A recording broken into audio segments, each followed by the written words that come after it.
तो सवाल यह है कि क्या नेतन्याहू डोनाल्ड ट्रंप के हाथ से निकल गए हैं?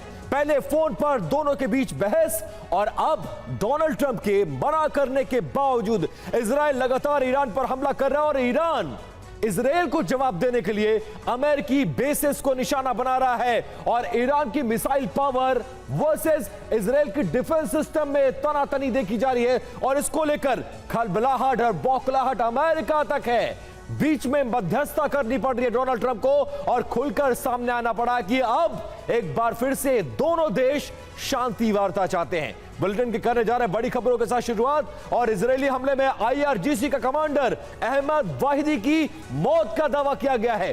बीती रात हुए हवाई हमलों में मारे जाने का दावा किया गया है। अरब मीडिया नेटवर्क्स के हवाले से यह शुरुआती रिपोर्ट दर्ज की गई है। अहमद वाहिदी की मौत से IRGC को अब तक का यह सबसे बड़ा झटका माना जा रहा है। ईरान की तरफ से अभी तक हालांकि इन खबरों की कोई पुष्टि नहीं है।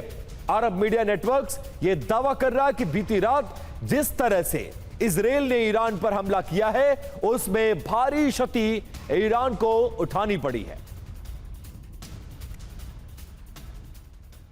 और इजराइल ने रोकी है ईरानी मिसाइल और उसकी तस्वीरें भी सामने आई हैं। एयर डिफेंस सिस्टम से इस मिसाइल को तबाह किया गया है।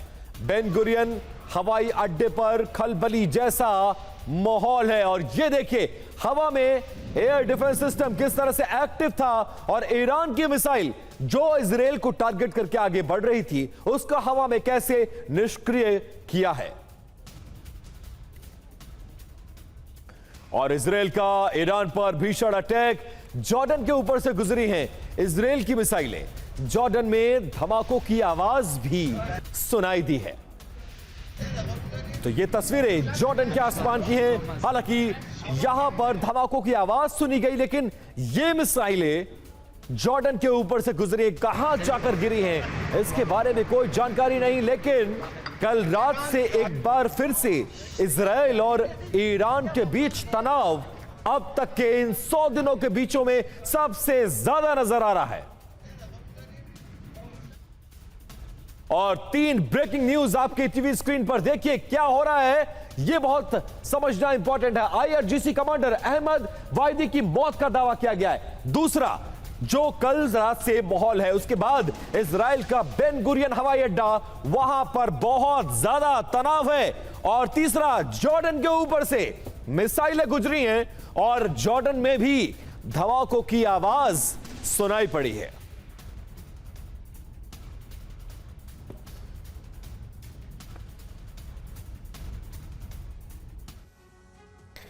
और इजराइल वर्सेस ईरान में जारी नए युद्ध की टाइमलाइन को भी समझ लीजिए क्या हो रहा है। 7 जून यानी बीती रात 2026 को हिजबुल्लाह ने ईरान पर रॉकेट दागे। जवाब में इजराइल ने बेरूत और दहिया में हिज्ब ठिकानों पर अटैक कर दिया। 8 जून 2026 आधी रात ईरान ने इजराइल से बदला लिया। कई इलाकों में बैलिस्टिक मिसाइलें दागी हैं। एयर डिफेंस ने ज्यादातर मिसाइलों को नष्ट कर दिया है। इजराइल ने प्रहार करते हुए ईरान में 20 से ज्यादा टारगेट पर हमला कर दिया और नेतन्याहू ने इस बीच कहा कि हमारी भीषण अटैक की तैयारी है। बहुत बड़ा दावा। इस जंग में बड़ी बात यह है कि 3 जून को इजराइल और लेबनान के बीच शर्तों के साथ समझौता हुआ था। इजराइल ने शर्तों के साथ डील को खारिज कर हमला कर दिया और उसके बाद यह बौखलाहट नजर आ रही है। तेहरान, ईरान की राजधानी और पावर सेंटर, जहां रात भर शक्तिशाली धमाकों की गूंज सुनाई दी और सायरन बजते रहे। इस्फहान, ईरान के परमाणु और रणनीतिक सैन्य अड्डों का गढ़, जहां एक साथ कई जबरदस्त धमाके हुए। तबरीज, सैन्य ठिकानों को भी इजरायली मिसाइलों ने निशाना बनाया। माह शहर, खुजेस्तान प्रांत में स्थित ईरान के सबसे बड़े पेट्रोकेमिकल कॉम्प्लेक्स पर इजराइल ने भीषण एयर स्ट्राइक की। ईरान के रेवोल्यूशनरी गार्ड्स ने रामत डेविड एयरबेस को निशाना बनाकर अपनी रणनीतिक ताकत का खुला प्रदर्शन किया है। नेवातेम और तेल नोव मिलिट्री बेस को भी टारगेट किया गया। और इस बीच खबर यह है कि ईरान ने इजराइल पर विनाशक हमला किया है। ईरानी आसमान में नजर आई है मिसाइलें। लंबी दूरी की मिसाइल से इजराइल पर अटैक कर दिया गया है। ये तस्वीरें आपके सामने।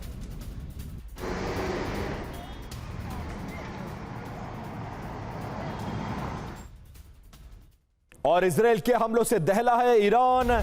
एयर एंड स्पेस यूनिवर्सिटी पर हमला कर दिया गया। इजरायली मीडिया ने इसका वीडियो भी जारी किया। किस तरीके से इजराइल के हमलों से ईरान दहल रहा है और पहले पेट्रोकेमिकल प्रोजेक्ट्स पर हमला और अब यूनिवर्सिटीज को निशाना बनाया जा रहा है। और ईरान के पेट्रोकेमिकल प्लांट पर हमला, बंदरे माशर के तेल ठिकानों पर अटैक किया गया है। इजरायली हमले के बाद पेट्रोकेमिकल प्लांट में आग लग गई है।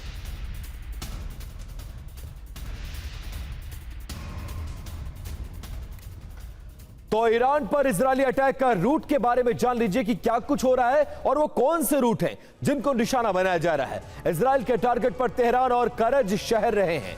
इन दोनों जगहों पर कैस्पियन सागर की तरफ से अटैक किया गया। साथ ही यह भी कहा जा रहा है कि इस अटैक से अजरबैजानी एयर स्पेस का इस्तेमाल किया गया। इजराइल के टारगेट पर तबरीज, खुरमाबाद, केरमनशाह शहर, इन शहरों पर इराकी एयर स्पेस से मिसाइलें दागी गई हैं। अजरबैजान का दावा है कि ईरान पर हमले के लिए हमारे एयर स्पेस का इस्तेमाल नहीं किया गया। इजरायली मीडिया का दावा है कि अटैक के बाद अजरबैजान के विदेश मंत्री की अराकची से बात भी हुई है। और अदन की खाड़ी में यमन का एक्शन देखने को मिला है। बाब अल मंदेब को यमन ने बंद कर दिया है। इजरायली जहाजों की एंट्री पर पूरी तरह से इस बंदरगाह पर रोक है।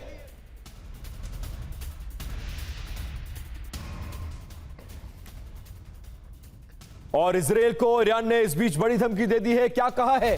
1 हफ्ते तक जारी रहेगा हमला, 1 दिन का बदला 1 हफ्ते तक लेंगे। इजराइल में मचेगी भीषण तबाही और ये वीडियो देखिए, इसमें साफ तौर पर धमकी दी गई है कि सीज़फायर के बावजूद आपने कैसे हमारे मुल्क पर हमला किया। लेबनान का बदला इजराइल ईरान से ले रहा है और ईरान अगले 1 हफ्ते तक इजराइल में बड़ी तबाही मचाने की धमकी दे रहा है।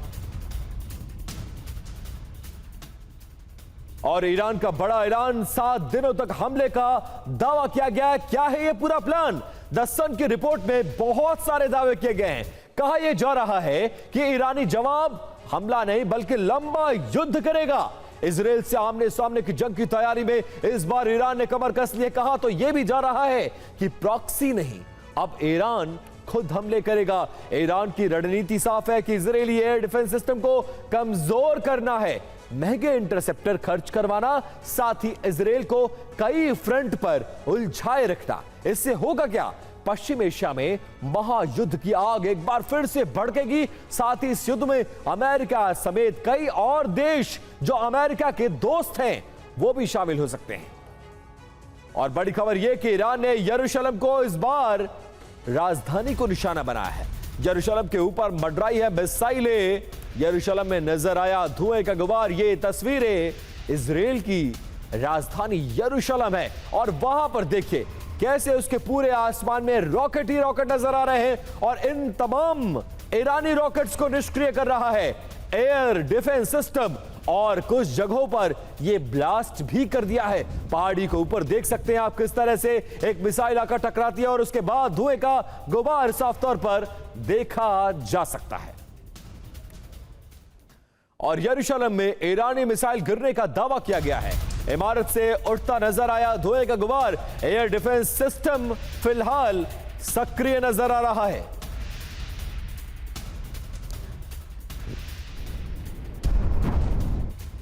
और ईरान के हमलों से यरूशलेम में खौफ जैसा माहौल है। वेस्टर्न वॉल से श्रद्धालुओं को हटा दिया गया है। बड़ी तादाद में मौजूद थे श्रद्धालु उसी वक्त यह हमला हुआ। हमला होने के बाद इस जगह को खाली करवाया गया और कैसे अफरा तफरी वेस्टर्न वॉल में नजर आई है वो देखिए जरा। कल रात से एक बार फिर से इन दोनों मुल्कों के बीच लगातार युद्ध चरम पर होता नजर आ रहा है। और ना सिर्फ बड़े व्यावसायिक प्लांट बल्कि वो जगह जहां आम आदमी की मौजूदगी रहती है उन जगहों को भी निशाना बनाया जा रहा है। और ईरान का मिसाइल प्रहार लगातार जारी है, लेकिन इन मिसाइलों को रोकने के लिए इजराइल को बहुत ज्यादा पैसा खर्चा करना पड़ रहा है। इजराइल का मिसाइल इंटरसेप्शन खर्चा रोजाना 2500 करोड़ रुपए का है। मिसाइल इंटरसेप्शन के लिए आयरन डोम डिफेंस सिस्टम एक्टिव है। यह सिर्फ नजदीकी हमलों के खिलाफ कारगर है। इसकी एक मिसाइल की कीमत 83 लाख रुपए है। एयर डिफेंस सिस्टम की बात की जाए तो बैलिस्टिक मिसाइल हमलों से बचाव में कारगर है, जबकि इसकी एक मिसाइल की कीमत 25 करोड़ रुपए है। डिफेंस सिस्टम की मदद के लिए आमतौर पर अमेरिका से फंडिंग मिल रही है, लेकिन यूएस से सालाना 4500 करोड़ की फंडिंग की जा रही है। और हाइफा पर ईरान का मिसाइल अटैक देखने को मिला है। मिसाइल अटैक का वीडियो जारी किया गया है। पेट्रोकेमिकल प्लांट पर हमले का हमने बदला ले लिया, कुछ ये कहता नजर आया ईरान। खैबर शिकन मिसाइल से अटैक का दावा किया गया है।